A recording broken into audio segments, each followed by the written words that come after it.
Chào các bạn, chào mừng các bạn đã quay trở lại với kênh Nhịp Sống Nước Nga DT. Chúc các bạn một ngày vui vẻ. Các bạn thân mến, Moscow là thủ đô và là trung tâm văn hóa chính trị của Liên bang Nga. Trước đây, Moscow đã từng là thủ đô của Liên bang Cộng hòa xã hội chủ nghĩa Xô Viết, tức Liên Xô, cho đến năm 1991 khi chính quyền liên bang sụp đổ. Các địa điểm, địa danh lịch sử nổi tiếng nhất của Moscow phải kể đến là Điện cờ Kremlin, trụ sở của nhà nước Liên bang Nga. Bên cạnh nó là quảng trường đỏ, nhà thờ lớn Vasily Blazheny với mái vòm hình củ tỏi. Giáo chủ Moscow cũng đồng thời là người đứng đầu chính thống giáo Nga. Ban đầu Moscow không phải là kinh đô nước Nga. Năm 1703 Peter Đại Đế, tức Peter I xây dựng thành phố Saint Petersburg trên sông Neva gần bờ biển Baltic và lấy nơi này làm kinh đô của nước Nga. Khi Napoleon Bonaparte xâm lược Nga vào năm 1812, người dân Moscow đã di tản và tự đốt cháy thành phố vào ngày 14 tháng 9, khi quân đội của Napoleon tiến vào. Quân đội của Napoleon chiếm được Moscow, nhưng do thiếu thốn lương thực, thực phẩm và thời tiết giá lạnh nên đã phải rút lui. Tháng 1 năm 1905, người dân Moscow đi bầu thị trưởng thành phố và ông Alexander Adrianov đã trở thành thị trưởng chính thức đầu tiên của Moscow. Sau cuộc cách mạng tháng 10 năm 1917, Lenin đã chuyển thủ đô từ Saint Petersburg về Moscow vào ngày 5 tháng 3 năm 1918 do lo ngại sự xâm lăng từ nước ngoài. Moscow là đầu mối quan trọng trong hệ thống đường sắt của Liên Xô cùng với Kiev và Leningrad. Thành phố này là mục tiêu xâm chiếm chiến lược của Đức năm 1941. Tháng 11 năm 1941, tập đoàn quân trung tâm của Đức đã phải dừng bước trước ngoại ô thành phố và sau đó bị đẩy lui trong trận Moscow. Moscow hiện có diện tích khoảng xấp xỉ 3.000 km2, với dân số hiện khoảng 15,5 triệu người. Moscow nằm giữa hai con sông Oka và Volga, là trung tâm chính trị của cả nước vì hầu hết các cơ quan của nhà nước, các cơ quan ngoại giao của nước ngoài, các tổ chức thương mại quốc tế đều đặt ở đây. Moscow là trung tâm du lịch nổi tiếng của Nga bởi nơi đây có điện cờ Kremlin, quảng trường đỏ, tu viện Novodevichy và nhà thờ Kalolozhskoye được đưa vào di sản thế giới của UNESCO. Đây cũng là trung tâm giao thông lớn nhất bởi có 6 sân bay, 9 ga đường sắt, 3 cảng sông và hệ thống tàu điện ngầm chằng chịt được bắt đầu hoạt động từ năm 1935. Tại Moscow vào năm 1980 đã tổ chức Thế vận hội Olympic mùa hè lần thứ 22 và vào năm 2018 tổ chức giải bóng đá thế giới World Cup. Về vị trí địa lý, Moscow nằm ở trung tâm của đồng bằng Đông Âu, giữa hai con sông Oka và Volga. Ngoài ra còn có sông Moscow và khoảng 150 con sông suối nhỏ, 240 hồ nước. Moscow nằm ở múi giờ UTC. Cộng 3, trước đây hàng năm múi giờ mùa đông được thay đổi theo sắc lệnh của Tổng thống Liên bang Nga, hiện nay đã giữ cố định không thay đổi. So với Việt Nam chênh nhau 4 giờ đồng hồ. Ví dụ, ở Moscow là 4 giờ 30 phút chiều thì ở Hà Nội đã là 8 giờ 30 phút tối. Về khí hậu, Moscow là khí hậu lục địa ôn đới, với tính thời vụ rõ rệt. Mùa đông có nhiệt độ trung bình hàng ngày dưới 0 độ C, có năm tới âm 40 độ C bắt đầu từ giữa tháng 11 đến cuối tháng 3. Nhiệt độ ấm dần lên đến độ dương vào tháng 4 và nhiệt độ trung bình vào mùa hè vào khoảng 15 độ C, thời điểm cao nhất vào mùa hè là 38 độ C. Về thảm thực vật, nếu xét về không gian xanh thì Moscow có thể sánh ngang với các thành phố xanh nhất trên thế giới như Sydney và Singapore. Ở Moscow có 436 công viên lớn nhỏ, không gian cây xanh chiếm 54,5% diện tích thành phố. Điều đặc biệt ở Moscow là có rừng giữa thành phố như rừng Izmailovo, rừng Kalomen, rừng Kuzmin vân vân. Trong rừng hiện có hệ động vật phong phú như sóc, nhím, trồn, thỏ rừng và lợn rừng, và điều đặc biệt là chim nhiều vô kể, trong đó nhiều nhất là chim bồ câu. Chim bồ câu dạn người tới mức quấn xung quanh chân du khách khi cho chúng ăn. Ở Nga không có một người dân nào bắt chim để ăn thịt, đã có nhiều người nước ngoài bị phạt vì bắt chim bồ câu về ăn thịt. Về kinh tế, Moscow là trung tâm tài chính lớn nhất toàn Nga, ví dụ một nửa các ngân hàng đang hoạt động nằm tại Moscow. Ngoài ra có trụ sở các công ty, tập đoàn kinh tế lớn nhất của Nga, mặc dù cơ sở sản xuất có thể nằm cách xa hàng ngàn km. Theo dữ liệu vào năm 2008 thu nhập GDP của Moscow là 321 tỷ đô la, hiện nay con số đó còn cao hơn rất nhiều. Moscow có các trung tâm nghiên cứu sản xuất vũ trụ, nghiên cứu máy bay chiến đấu, các trung tâm nghiên cứu phòng không, nhà máy lọc dầu, xưởng đóng tàu. Tại Moscow hiện có 6 nhà khai thác mạng di động, trong đó có Megaphone và Beeline. Về giao thông vận tải, Moscow là trung tâm giao thông lớn nhất của đất nước, nằm ở trung tâm mạng lưới đường sắt và đường cao tốc liên bang. Mạng lưới đường sắt của Moscow có 9 ga đường sắt, tỏa đi theo 8 hướng đến các vùng khác nhau trên toàn lãnh thổ liên bang. Tổng chiều dài đường sắt trong thành phố là 394,7 km, không kể đường sắt của tàu điện ngầm và đường sắt của tàu điện trên mặt đất. Moscow có 6 sân bay, trong đó có các sân bay quốc tế dân sự là Domodedovo, Sheremetyevo và Vnukovo.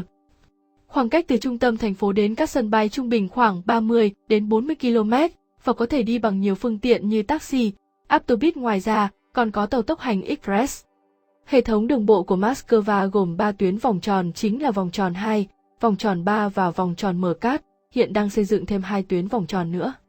Ở Moscow hiện có khoảng trên 5 triệu xe hơi, tỷ lệ 380 xe trên 1.000 dân. Tất cả các tuyến đường giao thông được thiết kế và xây dựng khoa học bao gồm cầu vượt, hầm đường bộ, các tuyến đường tránh vân vân. Được thiết kế cho sử dụng ít nhất 30 năm mà không phải thay đổi thiết kế. Trong thành phố có khoảng 500.000 chỗ đậu xe có thu phí, bạn có thể trả tiền đỗ xe qua ứng dụng trên di động hoặc các cột trên đường, nếu không trả tiền hoặc trả tiền muộn sẽ bị phạt gấp 50 lần. Vi phạm giao thông 90% được phát hiện và truy phạt qua hệ thống camera trên đường. Hóa đơn phạt sẽ được gửi về địa chỉ đăng ký, nếu quá thời hạn sẽ tính gộp tiền lãi suất ngân hàng và cấm xuất cảnh. Tại Moscow bạn có thể đi taxi công nghệ qua ứng dụng trên điện thoại, hoặc bạn có thể thuê xe tự lái, với mức giá tính theo từng phút, và bạn có thể tìm thấy bất cứ xe nào cần bạn nhất qua ứng dụng trên di động và trả xe bất cứ chỗ nào bạn dừng. Tàu điện ngầm ở Moscow bắt đầu hoạt động vào ngày 15 tháng 5 năm 1935, đây là phương tiện giao thông chính của thủ đô, trung bình hàng ngày tàu điện ngầm vận chuyển 9 triệu lượt hành khách. Với tổng chiều dài 397 km và 230 nhà ga với 15 tuyến đường khác nhau, các nhà ga được trang trí bằng các bức tranh treo tường hay khảm vào tường có giá trị nghệ thuật.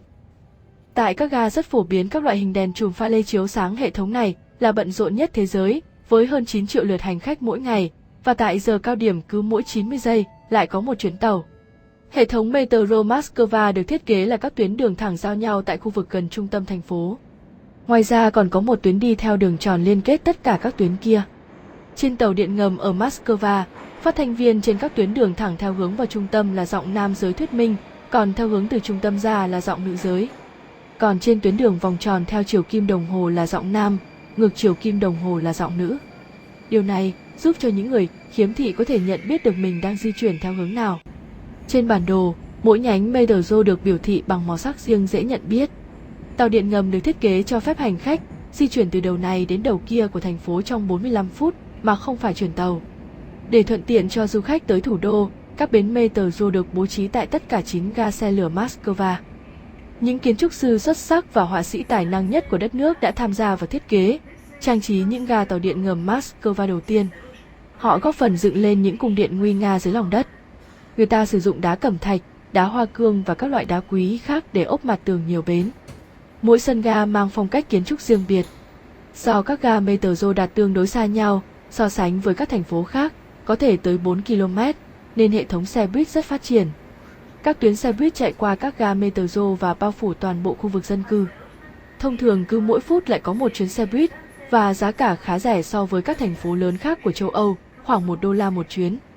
Mỗi một phố chính trong thành phố đều có ít nhất một tuyến xe buýt phục vụ, và không có một khu nhà chung cư nào trong số 13.000 chung cư lại phải mất hơn vài phút đi bộ. Người nghỉ hưu và người già trên 60 tuổi được cấp thẻ đi miễn phí các phương tiện công cộng. Về chăm sóc sức khỏe, tại Moscow hiện có 1.857 bệnh viện và cơ sở ngoại trú, trong đó có 250 bệnh viện lâm sàng, 19 bệnh viện phụ sản, 20 bệnh viện nhi. Ngoài ra có hệ thống xe cấp cứu hoạt động 24/24. Tuổi thọ trung bình của dân Moscow hiện là 78 tuổi.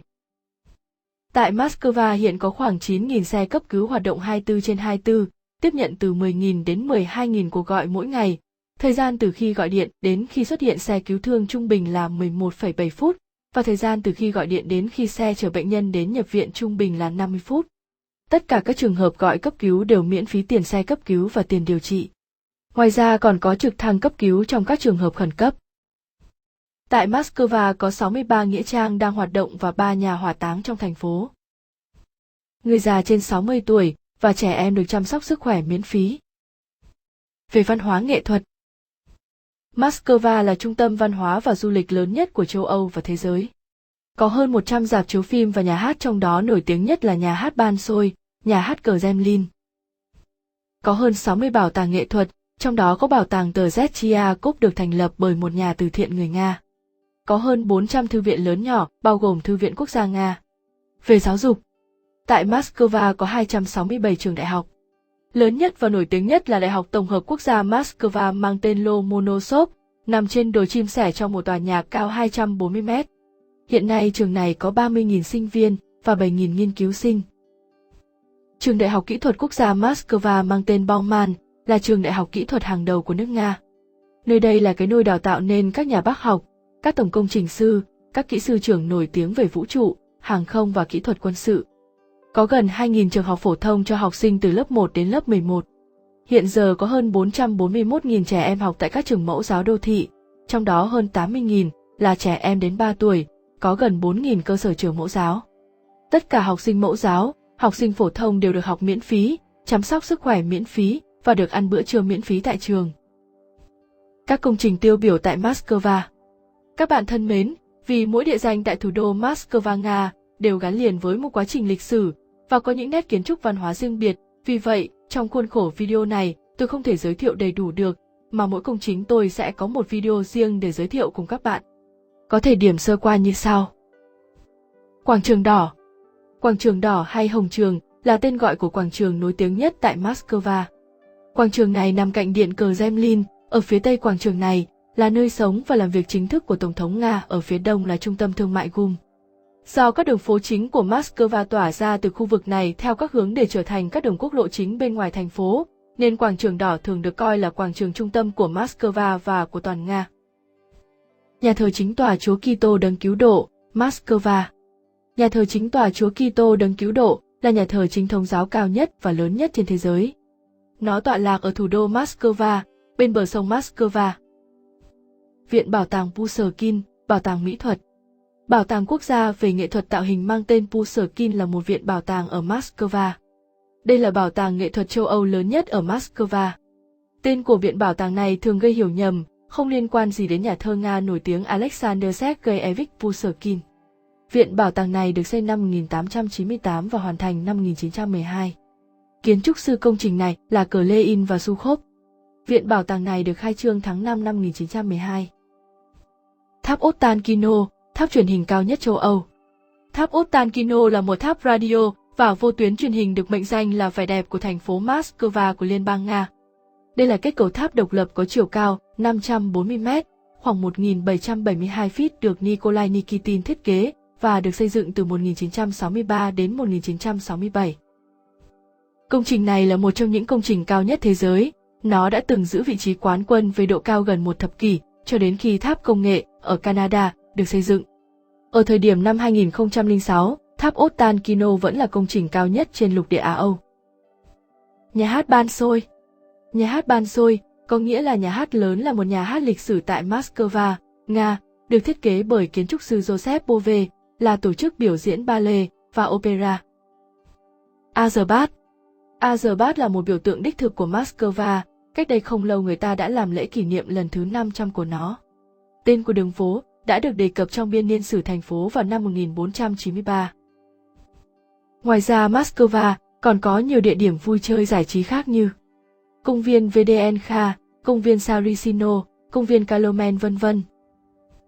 Tại Moscow, theo thông tin từ Ban Công tác Cộng đồng của Đại sứ quán, Hội Doanh nghiệp Việt Nam và Hội Người Việt tại Liên bang Nga, hiện có khoảng 20.000 người Việt đang sinh sống và làm việc tại thành phố Moscow. Người Việt đang làm việc tại các khu chợ và trung tâm thương mại lớn như chợ Lyublino và chợ Sadovod. Hiện nay, tại tất cả các trung tâm mua sắm lớn trong thành phố, đều có các quán ăn nhanh của người Việt. Các bạn thân mến, chúng tôi xin khép lại video tại đây. Cảm ơn các bạn đã theo dõi video. Xin hãy ấn like, ấn chuông, ấn đăng ký để xem được các video mới nhất. Xin trân trọng cảm ơn.